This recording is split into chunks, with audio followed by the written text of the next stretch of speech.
फातिमा, क्या हम दोनों भाई कुछ देर बात कर सकते हैं?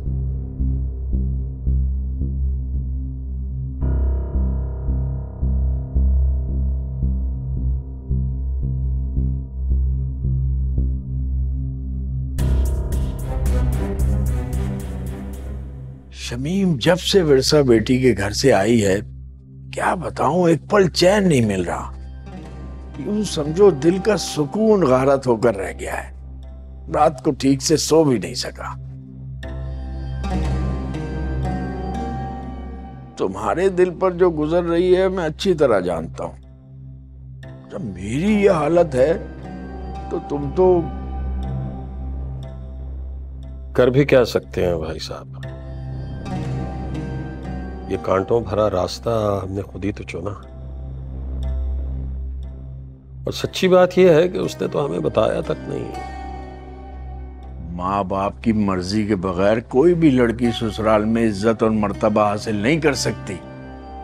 जब ससुराली भी ऐसे कमजोर मिले हों जैसे हमारे विरसा बेटी को मिले हैं, और उन्हें यह भी पता हो कि लड़की का पूछने वाला भी कोई नहीं है, तो वह ऐसा ही सलूक करते हैं जैसा हमारी विरसा बेटी के साथ हो रहा है। आप कहना क्या चाह रहे हैं भाई साहब? मेरी समझ में कुछ नहीं आ रहा।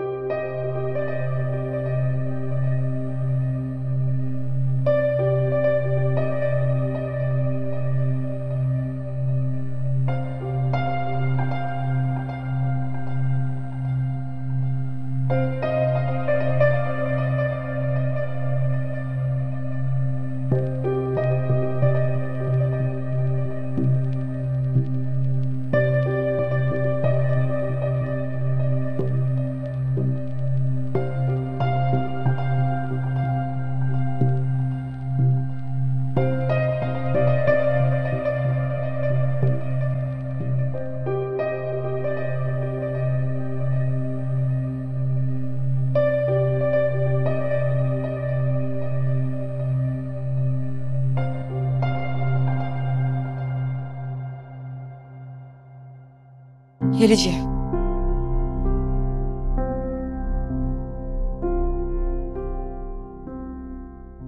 क्या है? खोल के देख ले।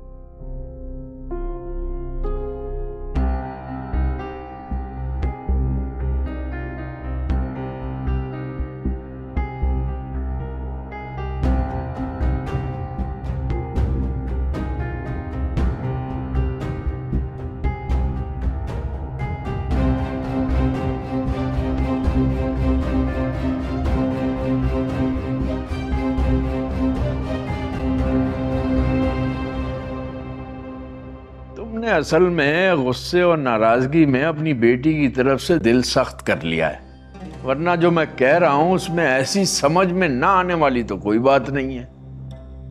चलो मैं खुल के कह देता हूं, लड़की को निकालो उस दोजख से। भाई साहब यही तो पूछ रहा हूं, कैसे? ऐसे बेसहारा मत छोड़ो उसे। वो कोई यतीम है या लावारिस है जो इस तरह उसके साथ कोई कुछ भी सलूक करेगा और हम हाथ पर हाथ धरे बैठे रहेंगे? लेकिन हम कर कुछ नहीं सकते ना भाई साहब। वो बालिग है, उसकी मर्जी का एक कानूनी हक है। अब ऐसा भी नहीं है कि हम कुछ कर ही नहीं सकते, बिल्कुल कर सकते हैं। और मैं ये चाहता हूं कि तुम ये करो।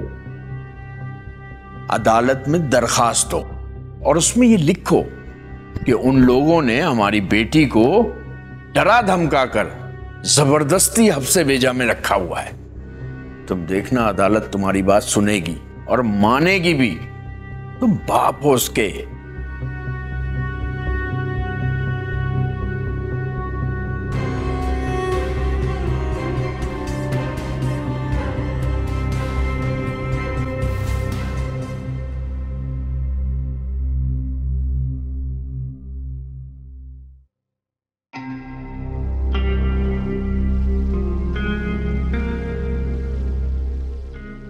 भाई दुनिया में ना और भी आशिक है तुम्हारी बीवी के, मैं अकेला नहीं हूं। गाड़ी चढ़ा दी तुमने मुझ पे।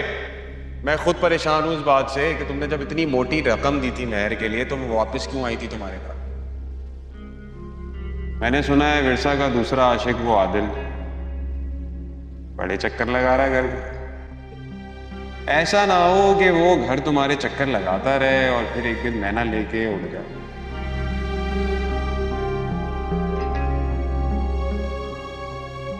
विरसा ने तो अब तक चेक कैश भी नहीं करवाया। इसका मतलब है वो लालची नहीं है। तो क्या फरमान अब तक झूठ बोलता रहा? पर बाबा ने मुझसे गलत बयानी क्यों की? आजकल अपने बिजनेस के मामलात को लेके वो पहले ही बहुत परेशान है। मैं उन्हें मजीद परेशान नहीं करूंगा।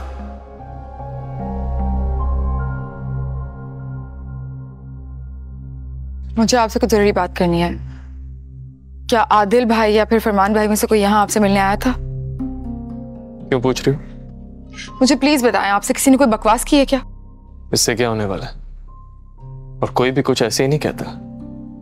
जरूर कोई सच होता है उसकी बातों में।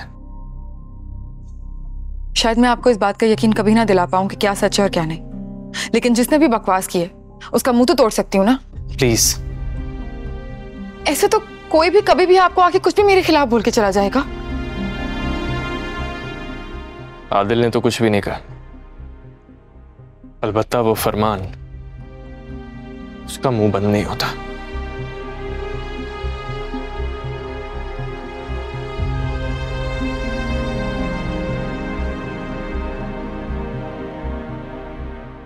ये चेक वापस करके तुम मुझे क्या साबित करना चाह रही हो? मैं किसी को कुछ भी साबित नहीं करना चाहती। तो फिर ये रखो। मुझ पर एहसान करने की जरूरत नहीं है। मजबूर दिल तेरे प्यार में कैसे रहे, इंतजार में बेदर्दी न देखे। कैसे हैं आप भाई? ठीक हो? गलत कह रहे हैं आप। आपका स्ट्रेस आपके चेहरे से साफ नजर आ रहा है। क्यों कर रहे हैं भाई अपने साथ ऐसा? ज्यादा बड़ी मत बनो। अच्छा, क्या कोई बात हुई आप दोनों के बीच में या कोई लड़ाई? अब ऐसी तो कोई बात नहीं है।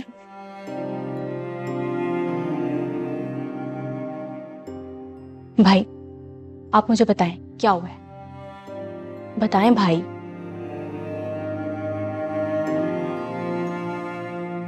क्या कहा है तुमने मेरे भाई से? तुम छोड़ दो अहमद, ये हम दोनों की बात है।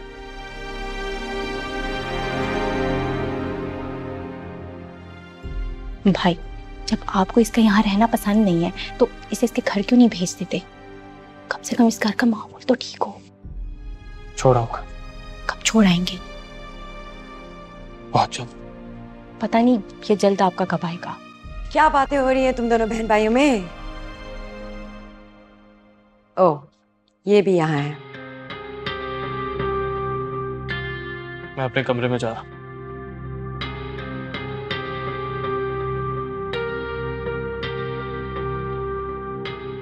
इसीलिए तो नहीं करते लोग शादी कि हर वक्त उनकी जिंदगी में टेंशन भरी रहे। ऊपर से तुम अपनी मर्जी चलाकर यहां आकर तुमने मेरे बेटे को और परेशान कर दिया। आप जाएं यहाँ से, जाकर देखें भाई को कुछ चाहिए होगा शायद।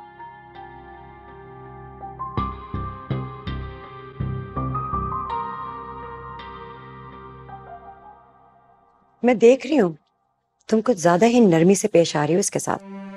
मम्मा कब दिखाई मैंने नरमी? देखा नहीं आपने कितने रूड लहजे में मैंने कहा है जाए यहाँ से। वैसे मम्मा शक्ल की तो प्यारी है और चुप चुप भी रहती है, इसीलिए भाई को। चुप कर जाओ, कुछ ज्यादा ही बोलने लगी हो तुम। अच्छा ठीक है, नहीं बोलती, जा रही हूँ मैं, वरना फिर से आपकी वही बातें शुरू हो जाएंगी। बाय। कितना हंसता खेलता हुआ घर था मेरा, और अब